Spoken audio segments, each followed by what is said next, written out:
Okay, so magandang umaga, magandang tanghali, magandang hapon, magandang gabi sa inyo pong lahat. It's me again, Angel Whisper 11, ang inyo pong lingkod na magbibigay po ng mensahe sa inyo mula po kay God, Ascended Masters, Holy Spirit, Divine, Angels, Archangels, Universe, Ancestors, Spirit Guides, and Elementals. Okay, nais ko po muna magpasalamat, no? Unang-una po, gusto ko magpasalamat po dun sa ating mga tagapanood, lalo-lalo na po sa aking mga subscribers na sa patuloy po ninyong pananalangin para po sa aking fast recovery, and I can say na okay na po ako, no? Pero not too stable, pero andito yung medyo pwede na, no? So ready ako for tomorrow. So parang nag-rest pa rin po ako today. Kasi po may ritual ako bukas, so kailangan ko po ng more energy. No? Kailangan ko, tomorrow is Friday, so kailangan ko po today is Friday. Actually, in-upload ko to ng Thursday. So, ni-record ko to ng Thursday. So, Friday is kailangan po ako kasi may mga gamutan po talaga. Marami pong walk-ins pag sa Friday, and may mga rituals po ako na kailangan ko pong harapin.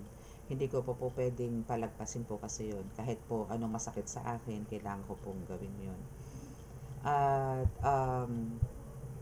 ako po yung humihingi ng pasensya, no, ng sorry sa lahat po ng mga nagkaroon po ng na-reschedule po yung mga readings. So, yung mga readings po natin this week is adjust po natin ng next week.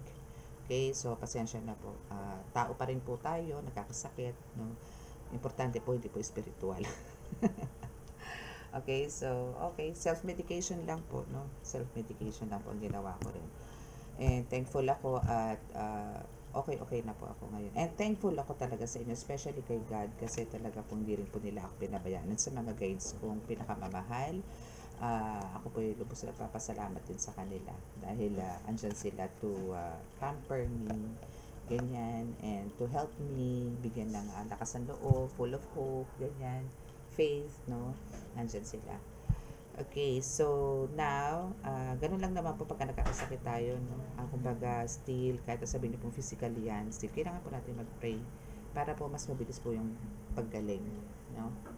And, ngayon po, actually meron po akong vision, pero later ko na po siguro yung vision. Ngayon po is may tinawag po akong, gumamit po ako ng pendulum, no, using using this and this board, no. Sana visible sa inyo, pasensya na kayo dito nasunog, napatakan po ng kandila yan. Okay, so ito po is I'm using kanina kung anong birthday yung birth date, no, yung babasahan ko po ngayon.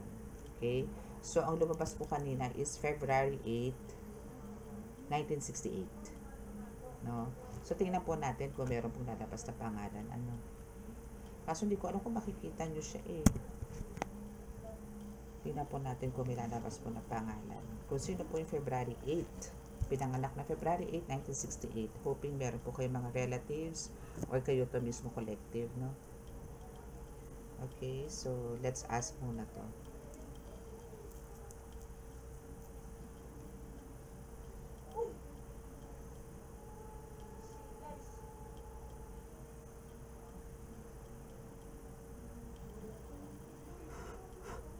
Okay, so kukuha lang po tayo ng first name, no? Kung sino po yung kung sino po tong pinanganak ng February 8, 1968, no?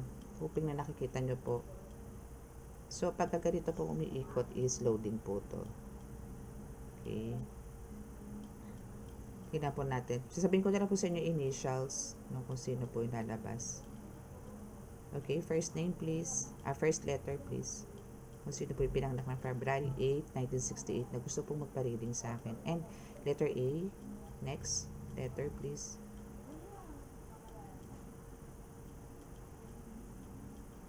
Next letter please. Letter A po yung first letter.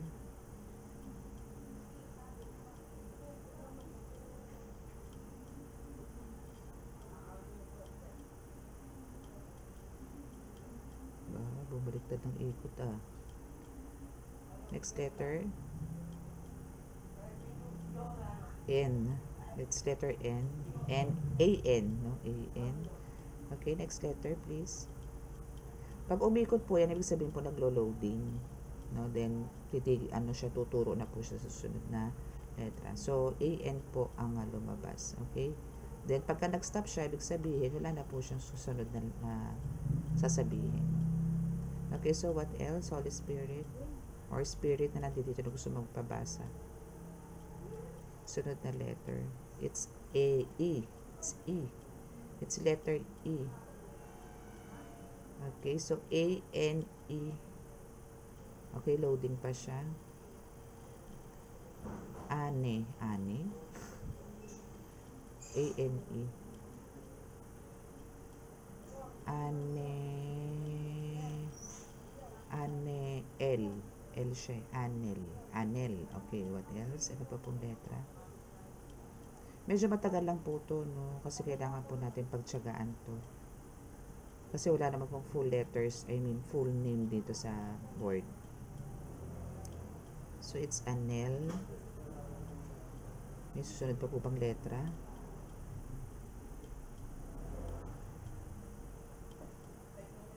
Anel. Anel.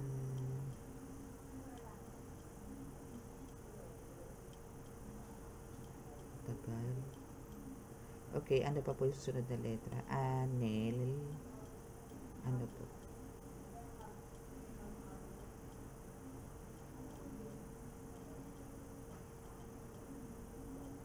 Anelo. Oh. Anelo. Okay, may susunod pa pong letra. Meron pa. Anelo. Anelo. Okay, kung sino pinakakilala kay Anelo. Ano po to, ha? Bihira po tong name na to. Anelo.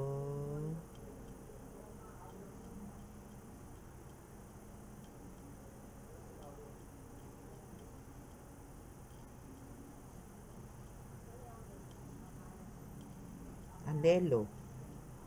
Okay, meron pa. So, it's double O. Okay, so tumigil na po siya doon. No? Anelo. Anelo. Anelo. Thank you po. Okay, so yun po yung name, no? Anelo. And tinanong ko po to kanina, this is spirit na po to. Tinanong ko po siya kung buhay pa po ba siya o Teggy Bells na, and sumagot po siya na spirit na lang po siya, no? Patay na, nasa yes siya eh. Kung tinanong ko siya kung spirit na ba siya, ang sagot niya is yes. Okay, so ito is na mayapa na po to, no? So maybe parang may gustong ihatid na message to sa inyo kung sino man po tong February 8, 1968 ipinanganak and named Anelo. A-N-E-L-O-O. No? Ganon. Ganon po yung name niya. Ano po yun? Bihira po yung name na yun. Okay, so kukuha po tayo ng message from him. Anelo. Anlo. Anlo. Anlo? Parang may kilala akong ganun. Naku po, Diyos ko. Tingnan po natin kung siya nga yung tinutukoy ko. Pero I don't know kung February 8 siya eh. Okay, so let's start. Panginoong Diyos Ama sa Langit, mahal na Yesu Cristo, mahal na Birhen Maria, mahal na Santo Niño, pakibasbasan po rin napakalalakas sa kapangyarihan, banal ang dugo, banal ang alba, banal ang spirito, ang mga cards na ito, para po ako ay makapagbigay ng mensahe sa mga kaanak, kaibigan, o mahal sa buhay na pinanganak ng February 8, 1968 na nagangalang Anelo o Anlo. Ganon, mga ganon po.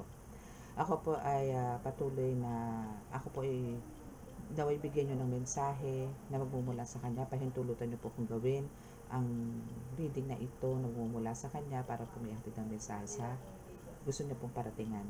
At ako po patuloy na nanalangin na ako po ay bigyan ninyo ng kaligtasan sa po ng aking mga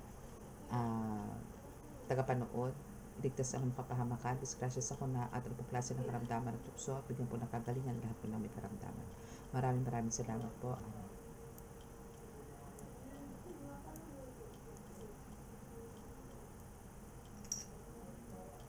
Okay, so let's see kung ano ang meron dito kay Anlo o Anlu, no, na pinanganak na February 8, 1968. Tingnan natin kung ano ang meron sa kanya.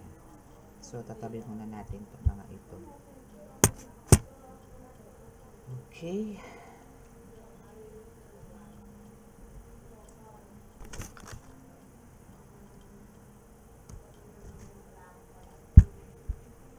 Okay, so gagamit tayo ng, parang ito gusto kong gamitin. Ay, ito muna. Kuha muna tayo dito ng 5 cards.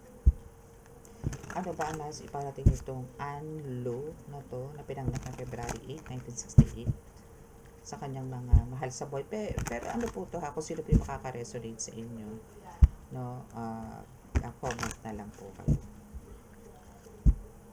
First time po natin gagawin to, na kumuha po tayo ng message from the spirit na taga rito po dati sa lupa. Okay? Okay, are you ready, Anlo? Ano bang gusto mong malaman? Ano bang gusto mong ipaalam sa amin from your past? Give me some messages from your past. Okay, so we have 8 of Wands and 4 of Pentacles.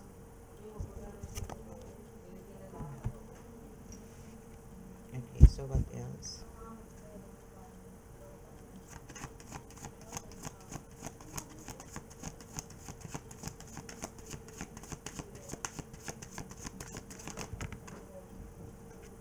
Tatlo? My God. Imprisonment.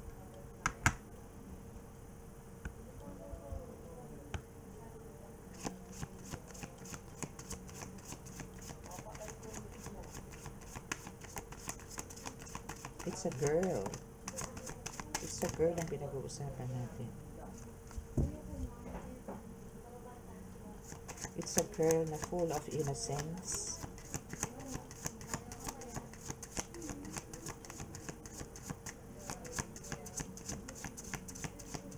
Na nagkaroon siya ng very traumatic experience from the past, from her past. And we have the 3 of Wands in reverse. What else?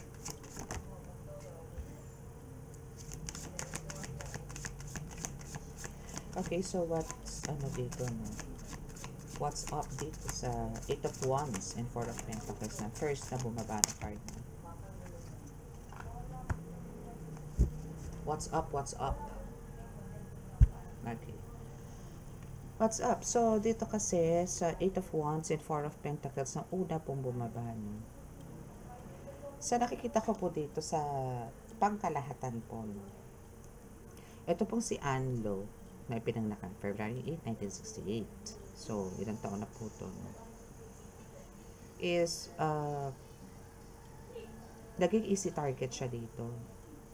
So, malamang ito rin po is, kung hindi man po physical, possible na spiritual. Pero kasi since nasa spiritual reading po tayo, so this is more on naging target to dahil sa pera. There's money involved or inheritance, possible po na gano'n. Wait, I'll show you. So naging siya, easy target siya dito. Napakabilis niyang tinamaan dito, no? Na maybe nagkaroon siya ng talagang depression, anxiety, nung times na nakaramdam siya ng mga downfalls, no?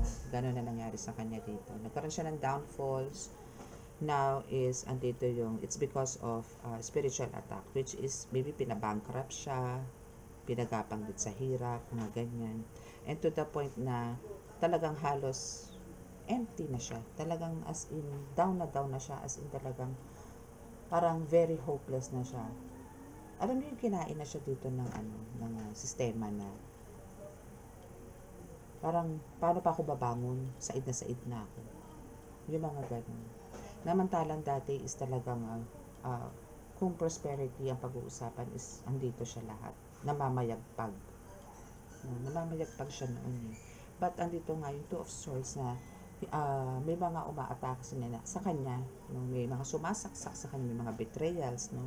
Nang hindi naman siya aware kung sino. Na basta-basta na lang nagkaroon siya ng mga maybe out of mind, nagkaroon siya ng ganon. Or hindi na siya nakapag-focus. Parang andito yung hinayaan niya na lang na bumagsak din yung ano niya. Kasi parang yung negosyo niya or yung sarili niya mismo, yung self-confidence as well is nawala. Not kung tutuusin dito is full of confidence din siya. Full of bright ideas. No? Ang dami niyang pag-asa dito sa Page of Cups. Then, dito sa Two of Swords, biglang lumagabog. Yung ganun. It's because of yun nga. Kumbaga, meron ditong nagbigay sa kanya ng spiritual attack niya. Hindi na siya para makakilos pa. Kung makakakilos man siya or ano, is hindi rin niya mapagtatagumpayan. Kung sige lang, parang siguro itong taong to is pinursige niya pa rin na magsumikap, gumawa ng mga diskarte para makahaon or maybe nagbenta to ng mga ari-arian, mga gamit sa bahay kasi talagang almost wala na natira sa kanya eh. Para na siyang pulubi dito actually. Wala nang lahat. As in na walang lahat. No? And now is sa nakikita ko dito sa judgment day niya which is ano ba to? Sabay bumagsak. Okay, so sa judgment day parang sa judgment no, ang nangyari dito is nagkaroon siya ng parang yung nangyari sa kanya dito kay Anlo malamang to nag-backfired sa kanya no? Kasi nagkaroon ng judgment dito eh na naging easy target siya eh. It's because of yun nga yung sa issue sa pera, inheritance or what property no? Now isan dito yung dati nga siyang talagang alam mo yun, plenty. And now, andito, hindi niya naman alam kung sino talaga yung bumibira sa kanya. Or maybe ito is talagang dati rin may pinagawa. No, may pinagawa siya and now nag-backfired sa kanya. Kasi meron siyang judgment. Or maybe, hindi, yun yung sinasabi sa akin ng spirit eh. Siya talaga eh. Siya ba ang may sala? Let's see. Siya ba ang may sala? Bakit siya nag-suffer ng ganito?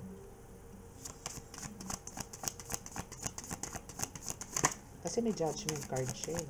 And meron siyang Three of Wands. Na hindi siya nakawala sa hindi na siya nakaahon, hindi na siya nakapumiglas, hindi siya nakapanlaban. Talagang inintay niya na lang yung kamatayan niya. Oo, siya. The star is in reverse. Then Six of Swords.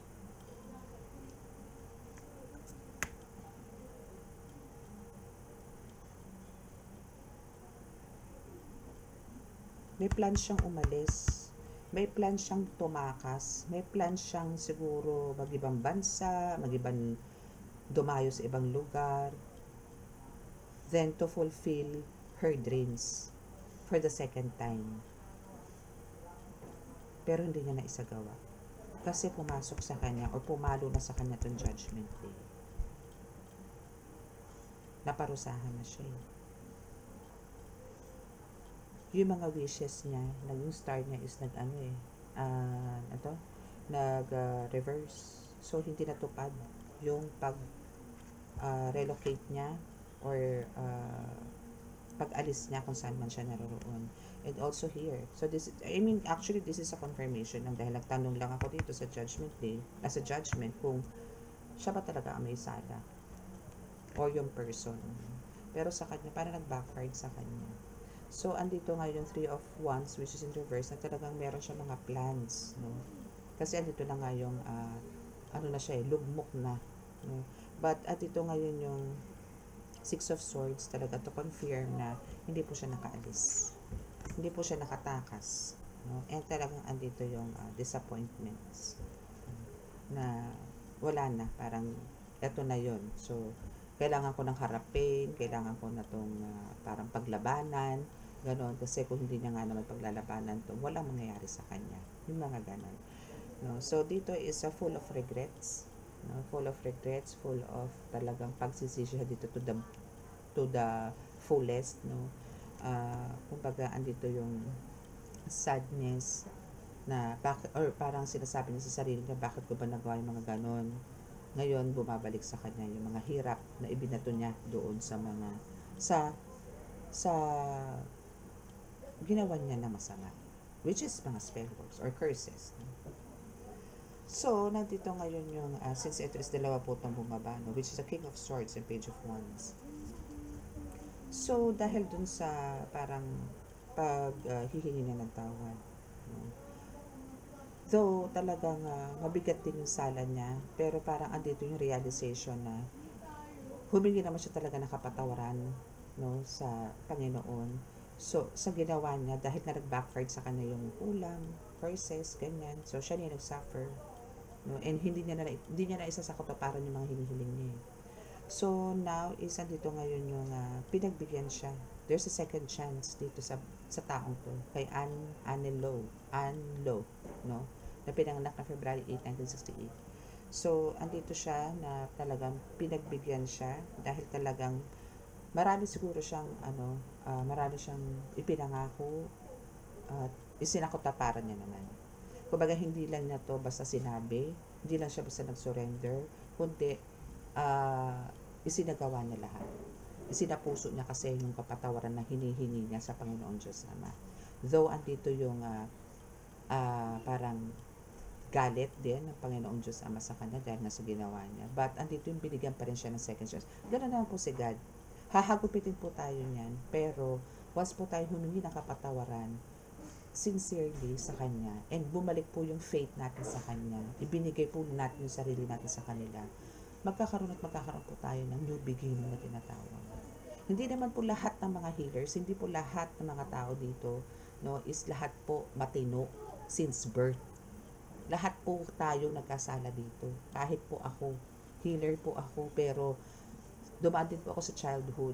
Marami rin po akong kalokohan pinagdaanan, same as this person na nakagawa man po ng pagkakasala, pero andito po yung hiningi niya po, humingi po siya ng kapatawaran sa Panginoon Diyos Ama, and binigyan po siya ng pagkakataon. So now, we have the Page of Wands, which is, andito na yung unti-unti, no? Nakikita niya na yung outcome, na parang pinagbibigyan na siya ng panahon, pinagbibigyan na siya ng tadhana, or pinagbibigyan na siya ng Panginoon ng another chance. Ramdam niya na dito, na siya ay pinagbibigyan na. I mean, alam niyo yun, nakaka-receive na siya ng unti-unti. Though maliit pa to. Kung nakikita niyo yung halaman na hawak niya, is maliit pa. Pero, andito yung may nakikita na siyang resulta doon sa mga ginawa niyang paghingi ng kapatawaran, sa pagsasagawa ng mga ipinangako niya sa Panginoon, para sa pagbabago niya. Yung mga ganon. So, bumawi kasi siya. Bumawi siya dito. And talagang andito yung tuloy-tuloy yung faith na ibinigay niya. And maybe, kung meron siyang mission, is talagang isinagawa niya rin ito ng tama. And that's why andito siya ngayon. Okay? So, nandiyan siya sa status na ngayon. So, siguro sooner, no? Andito yung kinuha man siya ng Panginoon ngayon. Itong si Anlo, na pinanganak ng February 8, 1968, is again, at least, andun yung may pagsisisi na siya. Ibig sabihin, nalinis na po siya. Okay, so ano pa ba ang nais mong sabihin sa amin, or para makapagbigay ka ng mensahe para sa aming tagapanood? Anlo, Four of Swords. Okay, so she says, no, na kumbaga, dito sa Eight of Wands and Four of Pentacles, parang, at first, no, kasi dito sa Four of Swords, is andito yung nagkaroon siya ng panghihina. Nagkaroon siya ng, maybe ng sakit, mag-isa, ng walang karamay. Wala siya naging karamay that time na siya ay nagkasakit, walang tumulong, as in siya ay alone. Or maybe, ito is na maalam na mag-isa. Am I right, Anlo?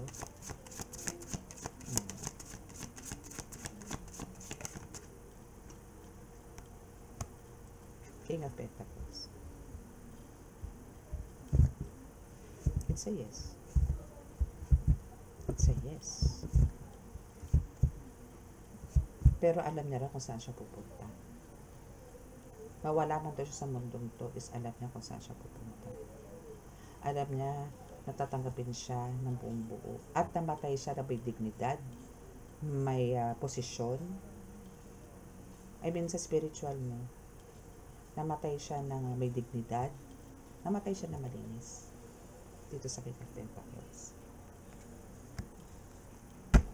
Namatay man siya mag-isa, pero andito yung naging ano naman siya, malinis na humarap sa Panginoong Diyos naman. Diba? As in, ano siya, nakikita nyo meron siyang bata na may hawak na tuta ata yun. No? But, ito is a full card, no? It's a full card, no? Na parang nandito yung, kung sa mga cards talaga, ang the full is nandito yung parang never kang kailangan magbigay ng trust or parang andito yung kailangan mo mag-focus, kailangan mo parang sundin din yung intuitions mo, yung mga ganyan, ano. So, dito naman sa the fall natin dito is andito siyang, ano nyo yung tipong pumasok siya sa isang pinto, no? Pero, yes, kasi older na siya, as in matanda na siya nung namatay, but as you can see here, pumasok siya sa Panginoon, I mean sa pinto ng langit ng parang bagong panganak or bata na inosente na walang kasalanan, walang kamuwang-muwang. Ganon siya na pumasok sa pinto ng langit. Ganon siya. Okay. Okay, so what else? And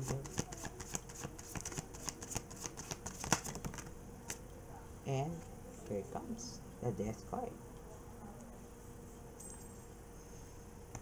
Death card and the High Priestess. Namatay siya ng may, kumbaga, full of powers pa rin siya.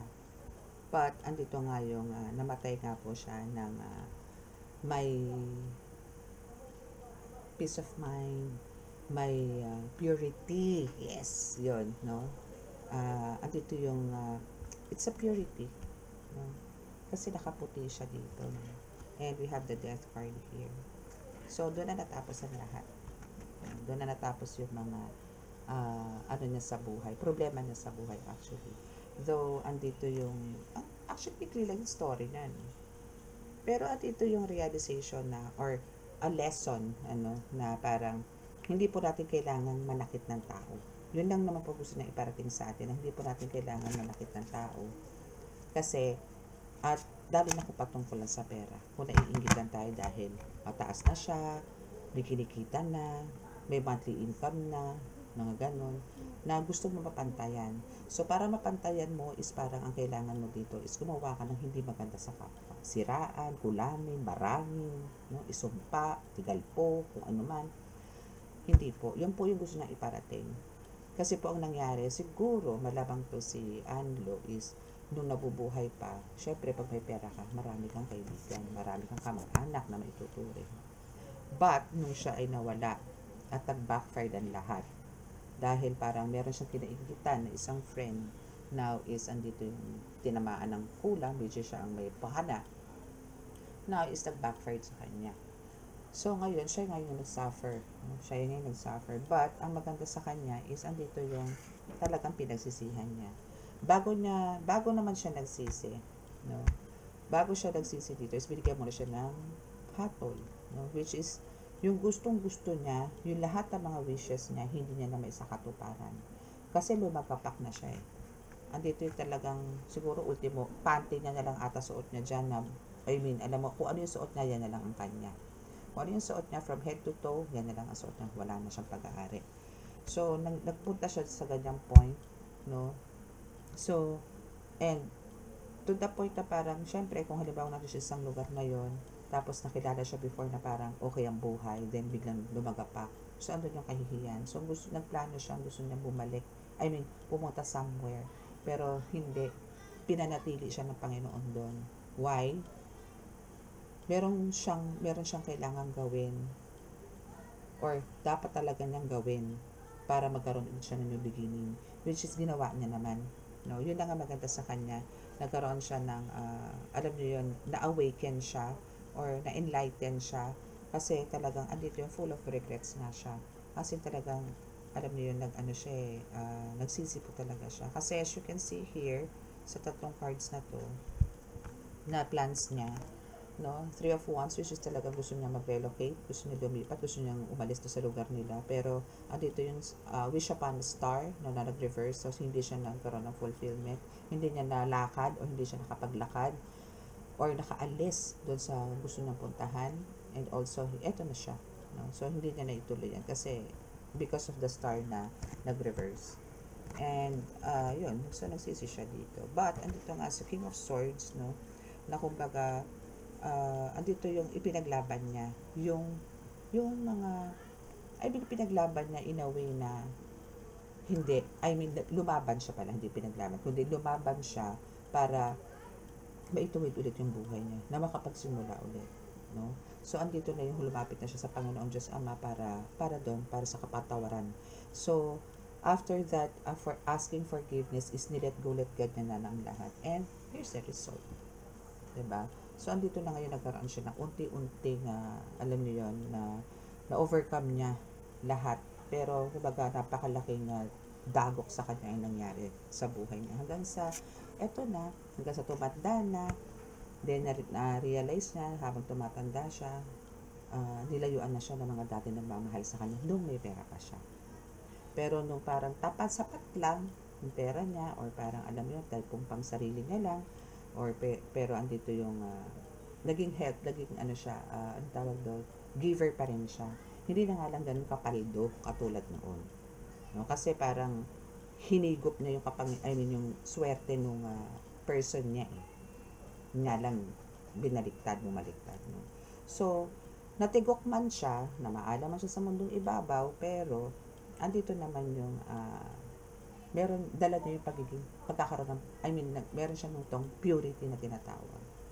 No, na talagang andito yung there's a death, no, pero andito yung handa siyang humarap sa Panginoon Diyos Ama na walang bahid. Kasi andun na ngayon, nag-cleanse na siya, and parang kung ano man yung ginawa niyang pagkakamali patungkol sa salapi na naninakaw niya spiritually doon sa friend, possible na ganun, is pinagsisihan niya naman. No? So, ganun po dapat para, hindi po tayo dapat masilaw po sa pera. Kinikita po yan. Hindi po yan kailangan, kumbaga, dibdibin, or hindi po yan kailangan sambahin, pakamahalin. Ingatan po lang natin. No? Ingatan po natin. Bigyan lang po ng halaga. Hindi po yung parang umiikot na ang mundo mo sa pera. Kasi po pag umikot po ang mundo mo sa pera, doon na po papasok yung demonic entities. Kasi matututo kayo maging maramo. Matututo kayong hindi na po mag-share. Marami po mababago sa inyo na hindi nyo po magugustuhan, na parang lahat na lang kaaway nyo. Kasi parang ultimo, pambili ng ganito, ayaw mo na mag-abot. Kasi gusto mo, iyo lang. Yung ganun. Ang pangit po nun. Yung pagiging saking. No? So, yan po yung reading ni Ando na pinanganak na February 8, 1968. So, kung meron man po naka-resonate dito, please click the subscribe button, paki-like and share, and click notification bell para update kayo lagi sa ating reading. And sa mga gusto pong magpa-reading, private or walk-in, andyan lang po sa description box din ng aking contact details. And sa mga gusto rin mag-avail ng mga amulets, medallions, no? Okay, so hoping po na nagkaroon po tayo ng lesson dito kay Anlo, and I want to thank this spirit, which is si Anlo, na ipinangkang February 8, 1968. Maraming salamat po sa inyo, at naway patuloy po kayong magbigay gabay sa mga naliligaw po na landas. Naway bigyan niyo po sila ng kaliwanagan sa kanilang pag-iisip, na huwag pong tumulad sa pinagdaanan niyo po noon. Maraming salamat po. Okay? So, now is a healing na po tayo.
Okay. So, maraming salamat po. God bless us all. Love, peace, and hope. Bye!